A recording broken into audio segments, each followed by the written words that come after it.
Kevin here. Just want to show you the zero entry project we have going on. It's a zero entry shower, basically a curbless shower. So let me go ahead and run this by you so you can understand what's going on. So here we ended up taking out a 4 by almost 7 foot section. I'll put some before pictures up so you can see it.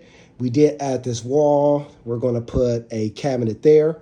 But what's cool about this is here, we centered the drain. We'll do a corner bench there. We'll do half glass there and have this big space for just in case moving in a wheelchair. So that's another reason why we're doing zero entry here.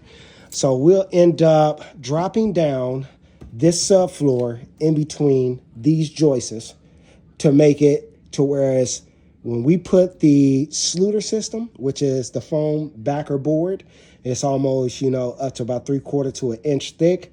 It will line up with our subfloor existing and be able to put our Detra mat down and flow it right into the shower. Because technically, with a zero entry, all of this space here is a water area. So we build out our water system from the shower to here, and it needs to be level so the towel goes all the way in. But when I mean level, it also slopes into the center drain in this area. So that's what that's about.